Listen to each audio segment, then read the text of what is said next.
근데 오늘 설교 제목은 비판은 부메랑처럼 되돌아온다인데요. 비판은 부메랑처럼 되돌아온다.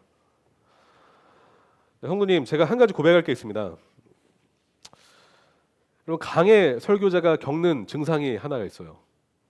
그것은 자주 마음이 찔린다는 것입니다. 이유는 말씀을 연구할 때 이 말씀이 살아있기 때문에 제 심령을 파고들어서 이 말씀이 마치 거울처럼 저를 비춥니다. 그냥 어설프게 비추는 것이 아니라 되게 선명하게 비출 때가 있습니다. 그래서 제 마음과 제 행동의 실체를 보여줄 때가 있기 때문에 아프고 찔릴 때가 있다는 것입니다. 어떤 의자에 앉게 하는데 그 의자는 바로 자기 점검이라는 의자입니다. 제가 말씀을 전하기 이전에 저로 하여금 그 의자에 앉게 말씀을 이렇게 하는데 지난날의 과오를 때로는 돌아보게 해요. 물론 성도님들도 이제 말씀을 보시고 설교를 들으실 때 그런 경험을 하실 것입니다. 그런데 오늘 본문은 특히 제게 그랬어요. 그래서 묵상을 하는데 약 5년 전에 제가 어떤 이제 동료 목회자에게 보였던 그런 태도와 제 행동이 떠올랐습니다. 저는 그 동료에게 비판적이다 못해 정제적인 태도로 그렇게 대했던 적이 있었기 때문입니다. 당시에는 제가 올바른 분별이라고 전 자부했는데 돌이켜보니 하나님께서는 그게 아니라는 것을 알려주시는 것 같아요. 왜냐, 제가 그런 행동을 함으로 인해서 그분과 관계가 되게 멀어졌기 때문인데요. 저는 말씀을 볼 때마다 이러한 생각을 하게 돼요. 아, 성화 되려면 멀었구나. 성화는 죽을 때까지 해야 되는구나 라는 것을 깨닫게 됩니다. 저는 제가 간절히 바라는 것은 오늘 말씀이 성도님에게 도전이 될 뿐만 아니라 위로와 그런 격려가 되기를 소망합니다. 그런데 제목이 비판은 부메랑처럼 되돌아온다예요. 왜 이런 본문이 어떻게 격려가 될까요? 어떻게 위로가 될까요? 근데 말씀을 깊이 묵상하면은 이 말씀이 정말 위로가 되고 격려가 되는구나라는 것을 알 수가 있습니다. 여러분 1절부터 6절은 좀 흥미로워요. 왜 흥미롭냐면요. 예수님은 우리에게 비판 자체가 틀린 게 아니라고 말씀하시기 때문입니다. 그게 어떤 뜻일까요? 여러분 비판이라는 것은 옳고 그름을 판단하고 분별하는 것을 뜻합니다. 그러니까 옳고 그름을 분별한다라는 것은 잘못된 게 아니죠. 두 가지 종류의 비판이 있습니다. 첫 번째는 건설적인 비판이 있고요. 둘째는 파괴적인 비판이 있습니다. 여러분 건설적인 비판 이런 것인데 건설적인 비판은 근거가 올바른 분별이 바로 근거예요. 기초석이 바로 올바른 분별이라는 것입니다. 그래서 지혜롭고 이타적인 자세와 태도를 겸비하게 되어 있어요. 이 중심에는 이게 있습니다. 바로 회복적인 판단이 있어요. 회복적인 판단. 그러니까 이 건설적인 비판이라는 것은 상대방에게 덕을 끼친다는 것입니다. 타인과 공동체라는 건물을 세우고 건설시켜요. 넘어지고 상처 입은 자에게 회복으로 인도하는 것이 바로 건설적인 비판입니다. 그러니까 여러분 이 비판은 좋은 겁니까? 나쁜 것입니까? 좋은 거예요. 하지만 파괴적인 비판이 있습니다. 이 기초석은 그릇되고 잘못된 분별이고 이기적인 사고입니다. 이타적이지 않다라는 것이요. 그 중심에는 정죄적 판단이 있습니다. 정죄적 판단. 아까는 무슨 판단이었죠? 회복적 판단. 그런데 이것은 정죄적 판단입니다. 이는 타인과 공동체라는 건물을 무너뜨려요. 허물어뜨리고 폐허가 되게 만듭니다. 상대방을 실족시킬 뿐만 아니라 깊은 상처를 베이게 만들어서 회복하기 어렵게 만드는 것이 바로 파괴적인 비판입니다. 그런데 제가 오늘 본문이 흥미롭다고 말씀드린 이유는 이 두 가지 비판이 이 본문에 모두 등장하기 때문에 그래요. 1절부터 5절까지는 파괴적인 비판이고요. 6절은 건설적인 비판입니다. 예수님은 오늘 본문을 통해 이 메시지, 이 교훈을 우리에게 말씀하고 싶으신 것 같은데 바로 이것입니다. 건강한 신앙이란, 여러분 잘 들어보세요. 건강한 신앙이란 균형 잡힌 믿음의 열매이다 라는 것을 말이죠. 건강한 신앙이라는 것은 극단으로 치우치는 것이 아니라 균형이 있어야 됩니다. 균형. 믿음이라는 것은 결코 맹목적이지 않고요, 극단적이지도 않습니다. 주님은 우리에게 올바른 이해와 분별이 있을 때 우리 믿음이 건강하게, 또 건강한 믿음으로 성장할 수 있다라고 말씀하십니다. 올바른 분별. 그래서 바울은요, 골로새서 1장 9절을 이렇게 말해요. 제가 그냥 읽겠습니다. 우리는 하나님께서 여러분에게 모든 신령한 지혜와 총명으로 하나님의 뜻을 아는 지식을 채워 주시기를 빕니다. 그러니까 믿음이라는 것은 어떠한 사고, 어떤 올바른 분별이 배제된 채 맹목적으로 믿는 것이 아니라 신령한 지혜와 총명을 가지고 하나님의 뜻을 아는 지식을 가지고 믿어 나갈 때 우리 믿음이 올바르고 건강하게 될 수 있다라고 바울은 말한다는 것이죠. 그런데 6절을, 오늘 본문 6절을 보실까요? 좀 어떤 면에서 왜 예수님이 이렇게 무섭게 말씀하시지라고 생각하실 수가 있는데 한번 읽어볼게요. 6절. 거룩한 것을 개에게 주지 말고 너희의 진주를 돼지 앞에 던지지 말아라. 그들이 발로 그것을 짓밟고 되돌아서서 너희를 물어뜯을지도 모른다. 여기서 개, 돼지가 나와요. 개, 돼지. 여러분, 개와 돼지는 어떤 특징을 가지고 있을까요? 당시에 유대 사회에서 이 개는 애완용 개가 아니에요. 들개를 말합니다. 들개. 들개는 이리저리 배회하면서 굉장히 사람을 공포스럽게 만들었던 존재였고요. 죽은 시체도 그냥 먹었던, 당시에 그러니까 개라는 것은 잔인하고 부정한 동물로 여겨졌습니다. 또한 돼지는 어떻습니까? 율법에 명확히 나타나 있는 것처럼 돼지는 부정한 짐승으로 여겨졌습니다. 그런데 예수께서 개와 돼지를 말씀하실 때는 이런 특징을 가지고 있어요. 귀한 것의 가치를 알지 못하는 존재라는 것을 예수님은 강조하고 계십니다. 여러분, 돼지에게 값비싼 다이아몬드 목걸이를 준다고 생각해 보십시오. 돼지가 어떻게 반응할까요? 감사합니다.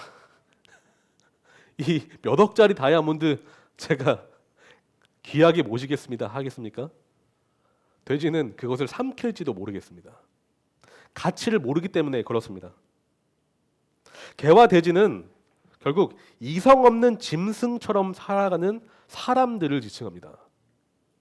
이들은 죄의 늪에 빠져 있을 뿐만 아니라 의도적으로 그 늪으로 더 깊이 들어가는 존재를 말하고 있습니다. 진리를 받아들일 준비가 전혀 안 되어 있을 뿐만 아니라 진리를 일부러 회방하고 모독하고 비방하는 자를 뜻합니다. 곧 값비싼 보물과도 같은 십자가 복음을 비방하는 존재를 지칭합니다. 그래서 주님은 제자들에게 전도하러 보내실 때 이러한 지침을 주시는데요. 마태복음 보실까요? 마태복음 10장 14절입니다.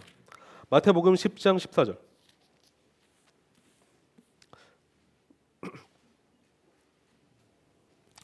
같이 한번 읽어볼게요. 마태복음 10장 14절 같이 한번 읽어보겠습니다. 누구든지 너희를 영접하지 않거나 너희의 말을 듣지 않거든 그 집이나 그 고을을 떠날 때 너희 발에 묻은 먼지를 떨어버려라. 복음을 거부하는 자들에게 먼지를 떨어버림으로 인해서 그 복음 거부한 책임이 그들에게 있다는 걸 알려주시면서 너무 시간을 그들에게 메어서 사용하지 말라라고 하시는 것입니다. 왜냐? 그들은 복음을 완강하게 거부하기 때문에. 또한 바울도요. 사도행전 18장 5절에서 6절을 보시면은 유대인이 복음을 심히 거부하고 비방했을 때 바로 이방인에게 전도하러 갔던 것을 볼 수가 있습니다. 물론 우리는 끈기와 인내를 가지고 복음을 전해야 됩니다. 믿지 않는 가족에게, 믿지 않는 지인에게, 또한 불신자들에게 우리는 끈기를 가지고 복음을 전해야 합니다.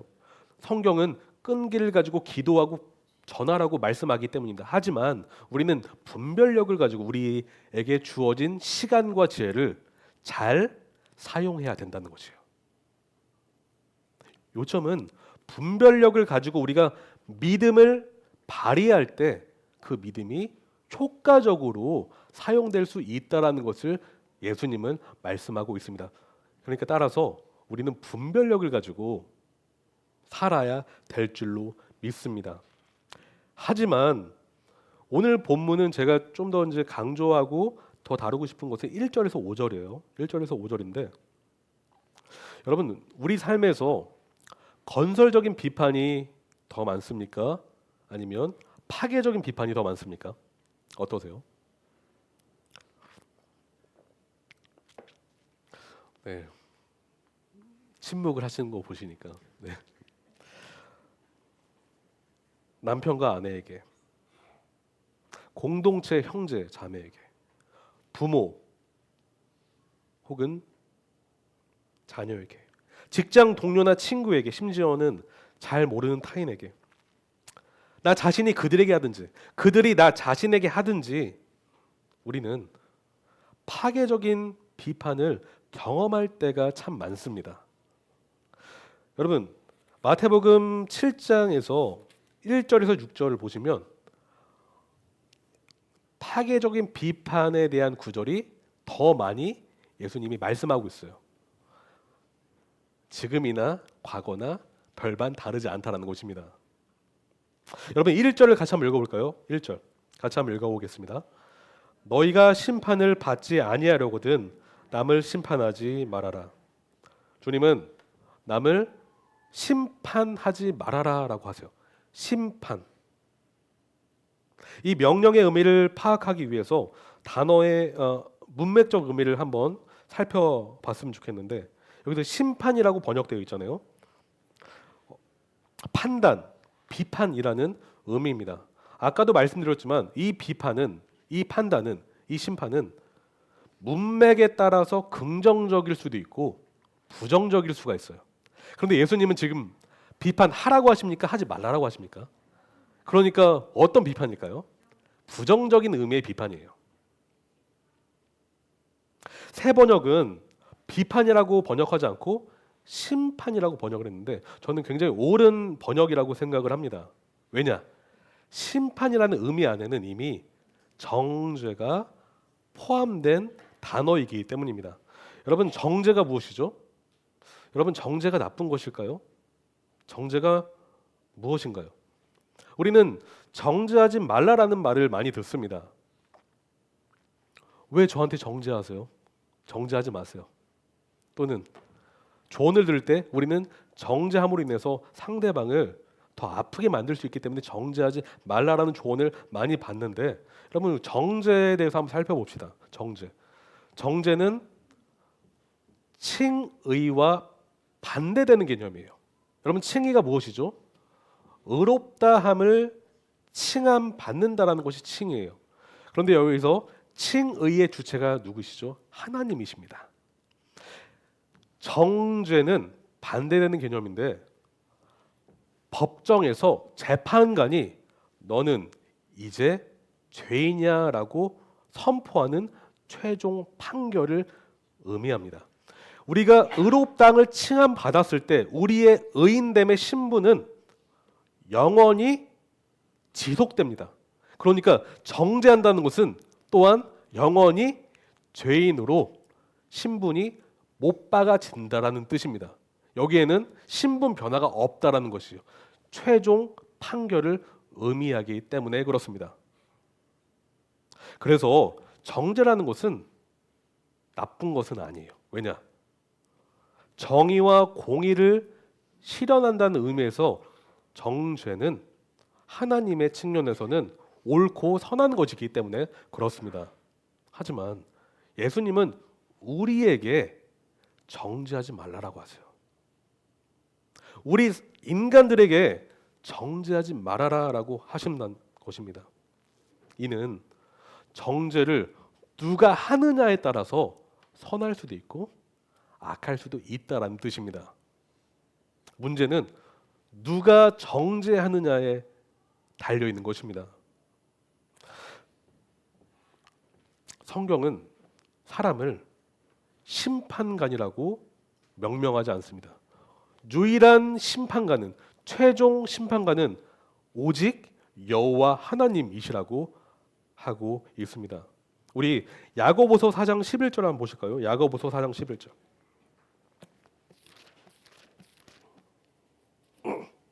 야고보서 4장 11절, 12절을 같이 한번 읽어보겠습니다. 야고보서 4장 11절에서 12절.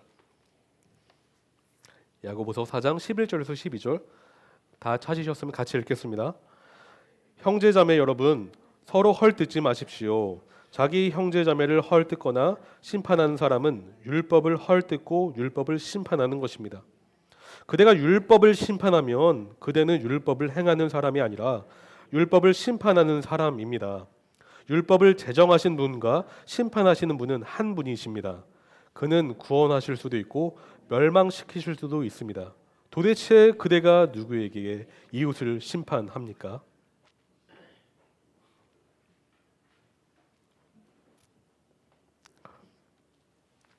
우리는 지금 수요 예배 때 시편 말씀을 배우고 있어요. 다윗은 지속적으로 악인, 대적의 아주 악한 비방 속에 자기 영혼이 녹아내릴 것만 같은 상황에 처해 있습니다. 그러니까 지금 심령이 거의 무너져 내릴 것과 같은 너무 극심한 스트레스에 휩싸여 있다는 것입니다. 대적은 다윗을 어떻게 했는 줄 아십니까? 정죄했습니다. 너는 이 땅에서 끊어져 버려야 될 존재야라고 정죄했다는 것입니다. 여러분, 정죄라는 것은 배제시키는 것이고 분리시키는 것입니다. 공동체와 어떤 관계 속에서 배제시켜 버리는 것이 정죄예요. 다윗을 이 땅에서 끊어 버리려고 했다는 것입니다. 그런데 다윗은 그 정죄를 정죄로 되갚지 않았어요. 어떻게 했는 줄 아십니까? 그 정죄의 주권을 하나님께 맡겨버렸습니다. 왜냐? 최종 심판관은 자신이 아니라 하나님이시기 때문에. 그는 이스라엘의 왕이었음에도 불구하고, 최고 지도자였음에도 불구하고 그의 주권자가 하나님이시기 때문에 하나님께 그 심판을 맡겨드렸다는 것입니다. 그래서 시편 7편 6절에서 8절에서 말합니다. 제가 읽어볼게요. 시편 7편 6절에서 8절. 주님, 진노하며 일어나시고 내 대적들의 기세를 꺾어 주십시오. 하나님, 깨어나셔서 판결을 내려주십시오. 문 민족들을 주님 앞으로 모으시고 주님께서는 그 높은 법정으로 돌아오십시오. 주님께서는 뭇 백성들을 판단하는 분이시니 내 의와 내 성실함을 따라 나를 변호해 주십시오. 우리는 다윗의 자세를 본받을 필요가 있습니다. 다윗은 자신의 왕권을 사용할 수도 있었고, 그가 하나님의 자리에 올라서서 교만하게 정죄할 수도 있었지만 그는 자신의 위치를 알았다는 것입니다. 하나님께 그 정죄를 맡겨드렸어요. 그럼에도 불구하고 우리가 심판의 보좌에서 내려오기를 거부한 사람은 그 정죄를 그대로 받게 된다라는 것이 예수님의 가르침인 것입니다. 본문 2절을 한번 보실까요? 마태복음 7장 2절을 보실까요? 같이 한번 읽어보겠습니다. 시작. 너희가 남을 심판하는 그 심판으로 하나님께서 너희를 심판하실 것이요 너희가 되질하여 주는 그 대로 너희에게 되어서 주실 것이다. 지금 이 구조는 예수님께서 계속 산상수훈에서 사용하셨던 어떤 구조고 원리예요. 마태복음 5장 7절을 보시면 이렇게 말씀하고 있어요. 마태복음 5장 7절 제가 읽겠습니다. 자비한 사람은 복이 있다. 하나님이 그들을 자비롭게 대하실 것이다. 여러분, 이 팔복 안에는 엄청난 진리가 숨겨져 있는데 이걸 거꾸로 한번 읽어볼까요? 자비하지 않은 사람은 복이 없다. 하나님이 그들을 자비롭게 대하지 않으실 것이다. 라는 진리가 내포가 되어 있어요. 우리가 한 그대로 우리는 돌려받게 되어 있다는 것입니다. 자비가 없는 사람은 결코 하나님의 하늘의 축복을 받을 수 없다라는 것이 이 말씀입니다. 마태복음 6장 14절 보실까요? 마태복음 6장 14절. 6장 14절에서 15절을 같이 한번 읽어보겠습니다. 마태복음 6장 14절에서 15절. 너희가 남의 잘못을 용서해주면 너희 하늘 아버지께서도 너희를 용서해 주실 것이다. 그러나 너희가 남을 용서해 주지 않으면 너희 아버지께서도 너희의 잘못을 용서해 주지 않으실 것이다. 동일한 원리인 것입니다. 여러분, 그러므로 우리가 남에게 관대하지 못하고 자비하지 못하며 용서와 관용이 부재한 첫째 이유, 정죄의 기준이 나에게 있기 때문에 그렇습니다. 다시 말해 정죄하는 사람이 되는 첫째 이유는 정죄의 기준이 하나님께 있는 게 아니라 나 자신에게 있기 때문에 정죄하는 것입니다. 여러분, 여기서 되질이라는 단어가 나오죠. 2절에. 이것은 측량의 기준을 상징하는 단어예요. 측량의 기준. 그런데 그 측량의 기준, 누가 죄인인지 의인인지를 판단하는 기준이 하나님 말씀에 있는 게 아니라 나 자신에게 있기 때문에 그 사람을 죄인으로 못 박아버리는다는 것입니다. 우리는 쉽게 돌멩이를 던질 수가 있어요. 하지만 그 돌을 맞는 당사자는 그 돌에 맞아 죽을 수도 있고요. 결국은 그 돌멩이가 더 큰 돌멩이가 돼서 우리에게 돌아오게 되어 있습니다. 그래서 야고보는 그의 성도들에게 이렇게 권면을 해요. 야고보서 2장 13절. 긍휼을 행하지 아니하는 자에게는 긍휼 없는 심판이 있으리라. 긍휼은 심판을 이기고 자랑하느니라 라고 말씀하고 있습니다. 바울은 또한 로마서를 읽는 청중들에게 이렇게 권면을 하는데 로마서 2장 1절. 이건 같이 한번 읽어볼까요? 로마서 2장 1절입니다. 로마서 2장 1절.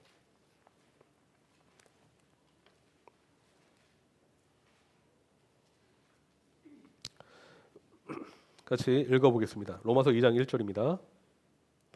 그러므로 남을 심판하는 사람이여 그대야 누구이든지 죄 없다고 변명할 수 없습니다. 그대는 남을 심판하는 일로 결국 자기를 정죄하는 셈입니다. 남을 심판하는 그대도 똑같은 일을 하고 있기 때문입니다. 이 말씀은 당시에 유대인들, 바리새인들에게 말하는 구절이라고 말씀하고 있는데 여러분, 바리새인이 어떤 존재였습니까? 율법의 기준을 가지고 사람들을 정죄했던 자들이었습니다. 하지만 정작 자신들은 그대로 살지 않았어요. 그래서 하나님께서 그들을 몹시 책망하시면서 돌이키라라고 하셨던 것입니다. 저는 이 말씀을 보면서 예시를 하나 떠올렸을 때 욥의 세 친구가 떠올랐습니다. 욥의 세 친구. 욥의 세 친구. 여러분, 그들은 신학적인 지식에 있어서는 굉장히 뛰어난 자들이었습니다. 욥기를 보시면은 틀린 말을 하지가 않아요. 어떻게 이렇게 맞는 말만 하지?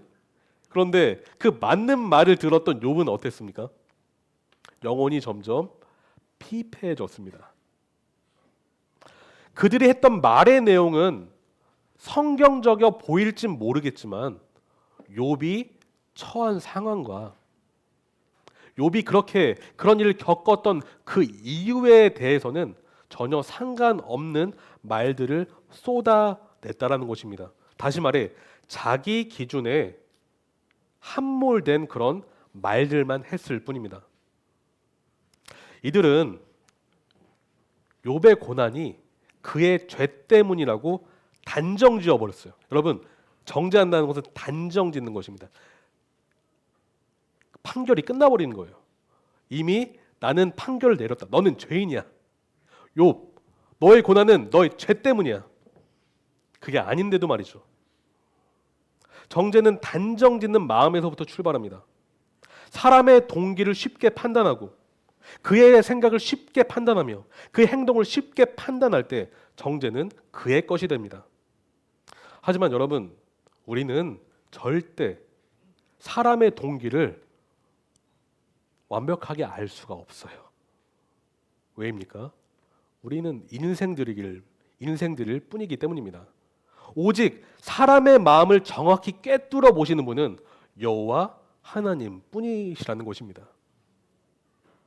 그래서 우리가 정죄한다는 것은 내가 여호와 자리에 앉아서 그 마음을 내가 꿰뚫어 본다라고 말하는 것과 동일하다는 것이죠. 욥의 세 친구는 스스로 심판관이 되어서 욥을 판단했습니다. 정죄했습니다. 그런데 여호와께서는 그들에게 이렇게 말씀하세요. 거룩한 분을 내시면서 말씀하십니다. 욥기 42장 7절. 내가 너와 내 두 친구에게 분노한 것은 여호와는 분노하세요. 너희가 나를 두고 말을 할 때 내 종 욥처럼 옳게 말하지 못하였기 때문이라. 그들의 말은 옳은 분별이 아니었다라고 주님은 말씀하십니다. 우리는 긍휼을 외면하고 되려 심판관의 자리에 앉으려고 했던 욥의 세 친구를 본받아서는 안 됩니다. 하나님은 그러한 자를 책망하시고 그런 자에게 분노하시기 때문입니다. 지금까지 정죄한 사람이 되는 첫 번째 이유가 그 기준이 나에게 있다라고 말씀드렸는데, 둘째 이유는 이것입니다. 정죄한 사람이 되는 둘째 이유, 자기 성찰이 부족하거나 부재하기 때문입니다. 본문 3절을 보실까요? 본문 3절을 같이 한번 읽어보겠습니다. 어찌하여 너는 남의 눈 속에 있는 티를 보면서 내 눈 속에 있는 들보는 깨닫지 못하느냐. 너무 우리가 많이 들었고 많이 묵상했던 말씀이죠. 여러분, 여기서 극명하게 대비되는 두 단어가 나오는데 여러분 아시죠? 바로 티와 들보입니다. 티와 들보. 그럼 티는 먼지와 같은 거예요. 티끌. 그러니까 먼지를 보려면 어떻게 해야 돼요, 여러분? 현미경 같은 그 돋보기 같은 걸로 잘 이렇게 봐야 볼 수가 있어요. 그러니까 이 티라는 것은 남의 사소한 허물, 실수를 말하는데 그 실수를 들여다보기 위해서 깊이 관찰하지 않으면 보이지 않는 것을 말하고 있습니다. 그런데 들보는 지붕을 지탱하는 지지대를 뜻하죠. 건물의 기둥을 서로 연결하는 가로로 된 굵은 나무 대를 말합니다. 이것은 보지 않으려고 해도 이 나무는 슬쩍 봐도 너무 잘 보여요. 너무나 거대하기 때문에. 이 들보는 우리 마음에 도사리고 있는 교만, 위선, 거짓, 탐욕과도 같은 거대한 죄악을 뜻합니다. 거대한 죄악. 곧 긍휼과 자비 없음, 사랑 없음이라는 큰 죄악을 뜻하는데, 요점은 자신을 잘 모르는 사람일수록 자기 성찰이 없는 사람일수록 들보가 티끌로 보인다는 것이에요. 여러분 여기서 2절을 보시면은 3절을 보시면은 남의 눈 속에 있는 티를 본다라고 하고 있죠. 그런데 내 눈 속에 있는 들보는 어떻게 한다고 하고 있습니까? 깨닫지 못한다라고 하고 있습니다. 깨닫는다. 본다랑 깨닫는가 다르죠. 깨닫는다는 것은 깊이 묵상하다, 고찰하다, 성찰하다라는 뜻이에요. 우리 들보를 못 보는 이유 중에 하나는 우리가 너무 바쁘게 살기 때문에 그렇기도 합니다. 그러니까 이 살아가는 게 너무 바쁘다 보니까 묵상하지 않아요. 말씀을 묵상하지 않고 주님과 깊은 시간을 보내지 않습니다. 그런 사람일수록 나 자신을 몰라요. 내가 누구인지 모른다는 것입니다. 내 안에 숨겨져 있는 그 거대한 들보를 보지 못하는데 그 이유는 성찰이 부족하기 때문에 그렇습니다. 그러한 사람은 내 거는 너무도 작게 보이고 남의 티끌은 너무도 거대하게 보인다라는 특징을 가지고 있습니다. 그런데 예수님은 그런 사람을 향해서 너무나 쓴소리를 하세요. 5절 보시면 이렇게 말씀하고 있죠. 위선자야라고 말하고 있어요. 위선자야. 오 바리새인과 같은 위선자요. 남의 사소한 실수는 주목하면서 자기의 더 큰 문제에 대해서는 외면하는 자요. 이제 그만 정신을 차려 마음속에 도사리고 있는 그 큰 죄악을 바라보라고 하십니다. 그렇지 않으면 어떠한 영적인 선한 일도 할 수 없을 것이다 라고 말씀하고 있어요. 여러분 4절을 보실게요. 내 눈 속에 있는 들보가 있는데 어떻게 남에게 말하기를 내 눈 속에 티를 빼내줄 테니 가만히 있거라 할 수 있겠는가? 이것은 사실상 불가능하다는 것인데 제가 문법적으로 한번 설명해 드릴게요. 지금 여기 번역본에는 생략되어 있는데 헬라어 에라는 접속사가 숨겨져 있어요. 이것은 문맥에 따라서 또는 이라는 의미가 있는데 문맥에 따라서 수사적인 접속사로 사용이 돼요. 여기서는 수사적인 접속사인데 여기는 이런 뜻입니다. 그런데도 어떻게? 그런데도 어떻게? 제가 이거를 넣어서 읽어볼게요. 어찌하여 너는 남의 눈 속에 있는 티를 보면서 내 눈 속에 있는 들보는 깨닫지 못하느냐? 그런데도 어떻게? 내 눈 속에 있는 들보가 있는데 어떻게 남에게 말하기를 내 눈 속에서 티를 빼내줄 테니 가만히 있거라 할 수 있겠느냐? 그것은 불가능하다라고 말씀하시는 거예요. 불가능하다. 불가능하다. 하지만 오해는 하지 마십시오. 우리가 형제 자매가 잘못된 길로 가고 있을 때, 죄를 짓고 있을 때 슬쩍 눈 감아줘도 된다라고 예수님이 말씀하시는 게 아니에요. 사랑은 눈 감아주는 것이 아니라 그를 돌이켜서 예수께로 인도하는 것이 사랑입니다. 그것이 기독교 사랑이에요. 물론 어떤 것은 우리가 덮어줄 것도 있고요.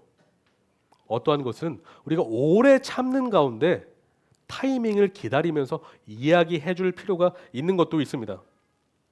그러나 핵심은 이것이요. 우리가 다른 사람의 허물이나 죄를 다루기 이전에 반드시 행해야 될 것은 나 자신을 먼저 돌아봐야 된다는 것이에요. 나 자신을 돌아보지 않는 상태에서 남의 허물만 가지고 이야기했을 때는 오히려 이를 그르치기가 쉽다라는 것입니다. 우리가 그런데 내 들보를 먼저 깊이 묵상할 때요, 상대방에 대한 말이 달라져요. 그거 아십니까? 내 들보를 바라보지 않는 상태에서 나아가면은 당신 왜 죄 지었어? 이렇게 말하게 됩니다. 그런데 내 들보를 바라보면서 나아간 자는 나도 똑같은 죄인인데 우리 같이 다시 예수님께 나아갔으면 좋겠다라는 그 긍휼한 마음으로 나아가게 된다는 것입니다. 긍휼한 마음으로. 그래서 5절에서 예수님은 먼저 너의 눈에 있는 들보를 빼어라 라고 하시는 것이에요. 그래서 먼저라고 하세요. 가장 첫 번째 순서이자 가장 중요한 것은 우리 들보를 먼저 빼내야 된다라는 것입니다. 저는 최근에 참 존경받고 참 강해 설교를 유명한 어떤 어르신뻘 되는 목사님이 자신이 개척한 교회에 이제 개척하는 목사들이 있는데 40억을 지원해 달라고 요구한 것 때문에 지금 기독교계에서 난리가 난 그런 뉴스를 접했습니다. 이것 때문에 이제 후배 목사와 교인들이 큰 실망을 갖게 됐죠. 그분이 전한 하나님의 그 메시지가 정말 퇴색되는 그런 일이 일어났기 때문입니다. 또한 세계적으로 유명한 어떤 기독교 작가가 있는데 최근에 불륜을 몇 년간 저질러서 모든 사역에서 내려온 그런 일이 최근에 또한 일어났다라는 뉴스를 제가 접했습니다. 저는 이분들이 주님의 은혜 가운데 다시 회복하고 회개하기를 소망합니다. 하지만 저는 여기서 깨닫게 되는 사실이 있어요.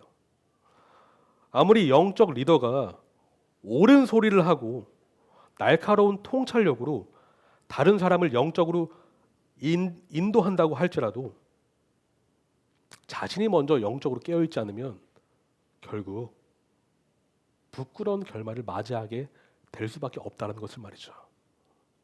여러분, 회개를 입술로는 외치지만 정작 자신이 회개의 삶을 살아내지 못하면 결국은 일이 일어나게 되어 있습니다.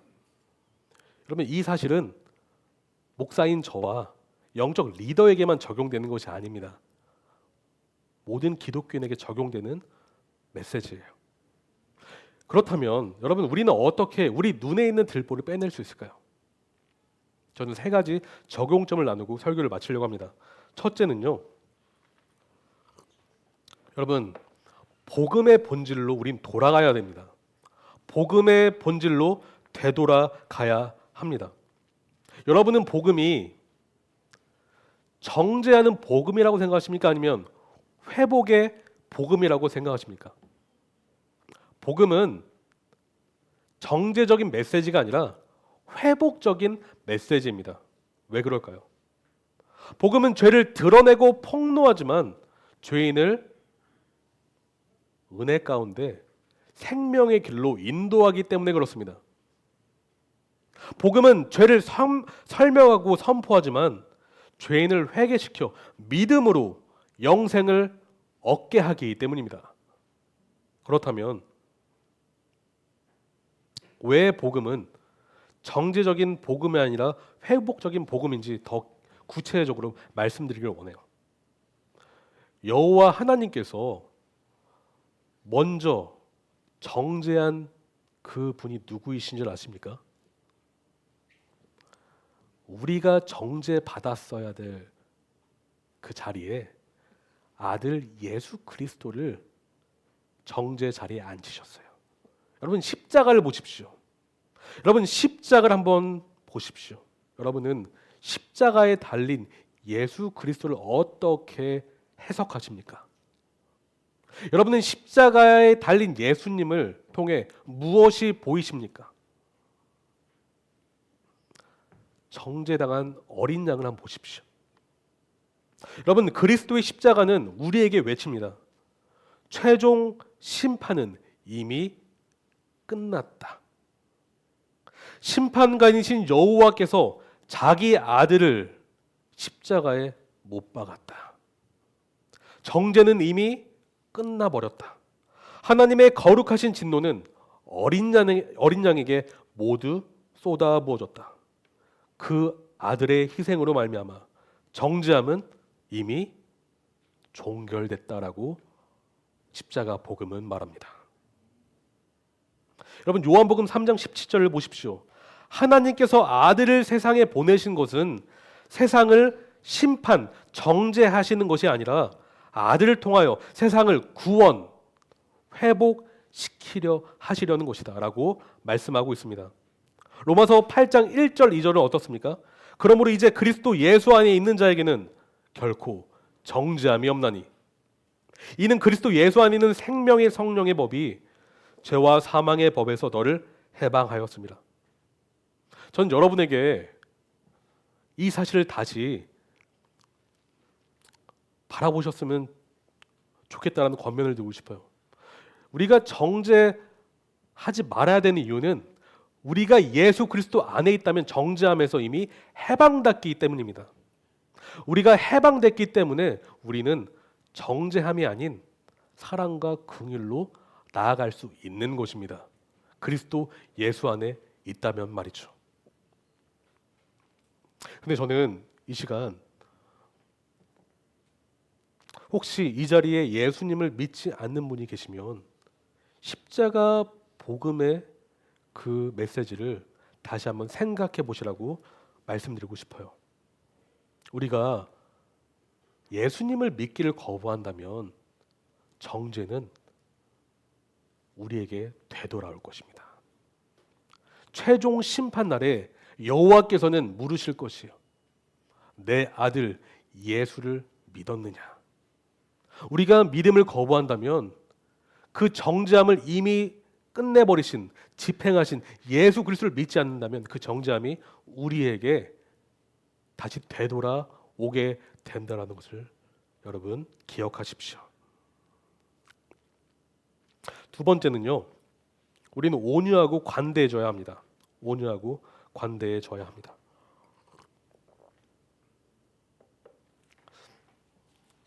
제가 한 가지 여쭤보고 싶은 게 있어요. 성도님, 여러분은 사랑하는 사람이 되길 원하십니까? 네. 따뜻하고 친절하고 긍휼이 넘치는 기독교인이 되길 원하십니까? 진짜 온유하고 관대해지길 원하십니까?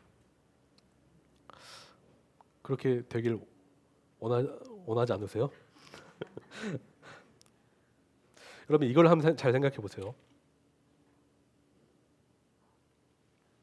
만약 우리 남편 예수께서요, 저와 여러분을 날카롭게 대하시고 차갑게 대하시고 냉혹하게 대하셨다면 우리가 이 자리에 설 수 있을까요?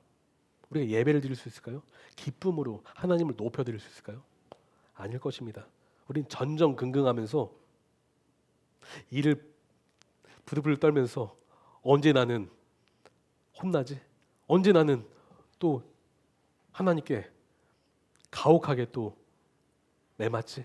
뭐 이러한 그런 두려움에 휩싸여 있을 것입니다. 하지만 예수님은 우리를 그렇게 대하지 아니하십니다. 예수님은 우리를 오래 참아 주시고요, 인내해 주시고요, 회개할 수 있도록 품어 주십니다. 회개라는 것은 억압적으로 강압적으로 한다고 해서 회개하는 것이 아니라 품어줄 때 회개하게 되어 있습니다. 우리는 우리의 가족들, 자녀들, 우리 형제 자매를 대할 때 진짜 회개로 인도하기 위해서는 그들을 온유하고 따뜻하고 관대하게 대해야 돼요. 이것이 회개의 중요한 비결입니다. 주님은 말씀하세요. 마태복음 11장을 보실까요? 마태복음 11장. 마태복음 11장 28절. 마태복음 11장 28절부터 30절입니다. 같이 한번 읽어보겠습니다. 수고하며 무거운 짐을 지는 사람은 모두 내게로 오너라. 내가 너희를 쉬게 하겠다. 나는 마음이 온유하고 겸손하니 내 멍에를 메고 나한테 배워라. 그리하면 너희는 마음의 쉼을 얻을 것이다. 내 멍에는 편하고 내 짐은 가볍다. 주님은 우리를 이렇게 품어주세요. 여러분, 우리는 그러니까요, 법관이 되어서는 안 됩니다. 변호사가 되어서는 안 돼요. 우리는 경찰관처럼 신문하는 태도를 가지고 형제 자매에게 나아가서는 안 됩니다. 어떻게 해야 될까요? 목자의 마음으로, 목자의 마음으로 형제 자매를 안아줘야 됩니다.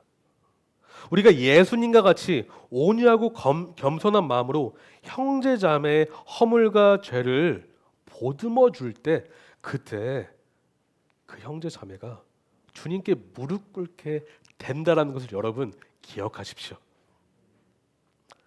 회복과 회개는 억압이 아니라 사랑과 은혜 안에서 됩니다. 마지막인데요. 말씀과 기도와 교제를 사모해야 됩니다. 말씀과 기도와 교제를 사모해야 됩니다. 오늘 말씀의 핵심 원리는 이것이에요. 먼저 나의 들보를 제거하라. 먼저 나의 들보를 제거하라. 그런데 이 들보는 안타깝게도 여러분 평생 제거해야 되는 것이에요. 이게 좀 안타까운 현실인데, 우리가 천국 가는 그날까지 들보는 완전히 제거가 안 될 것입니다. 계속해서 제거를 해야 되는데 평생 성화의 과정을 통해서 해야 될 그런 과정이라는 것입니다. 또한 여러분, 들보 제거는 특효약이 없어요. 특효약이 없어요. 어떤 뾰족한 그런 묘수가 있는 게 아니라는 것입니다. 그냥 매일매일 하나님과 동행하는 것으로 이 들보를 제거할 수 있습니다. 어떻게요? 하나님 말씀을 묵상하시면서, 하나님과 기도하시면서, 형제 자매와 주 안에서 깊은 교제를 맺으시는 가운데 들보가 서서히 제거가 된다는 것을 여러분 기억하십시오. 이제 말씀을 정리하겠습니다. 정죄의 첫째 이유는 기준이 나 자신이었고요. 둘째 이유는 자기 성찰이 부족했기 때문이었습니다. 그러므로 우리는 복음으로 돌아가야 되고, 예수님의 그 온유하신 마음을 본받아야 되고, 말씀과 기도와 교제를 삶 속에서 계속 꾸준히 해 나가야 됩니다. 여러분, 이 사실을 기억하셨으면 좋겠어요. 이제 설교를 마칠 건데요. 주 안에 계시면 정죄함은 이제 여러분에게서 없다라는 사실을 여러분 다시 한번 기억하십시오. 정죄함이 없는 여러분은 이제 정죄함이 아닌 사랑과 은혜로 대하실 수 있다라는 사실을 믿으십시오. 같이 기도하겠습니다. 이 시간 비판은 부메랑처럼 되돌아온다라는 설교 제목으로 마태복음 7장 1절에서 6절을 같이 배웠습니다. 이 시간 내 안에 아주 강하게 도사리고 있는 들보와도 같은 그 죄악을 이 시간 주 앞에 내려놓고, 주님, 그 죄악이 내 안에서 제거됨으로 하나님 정말 형제 자매를 더 사랑하게 해달라고 이 시간 기도하는 시간을 가졌으면 좋겠습니다. 기도하시겠습니다.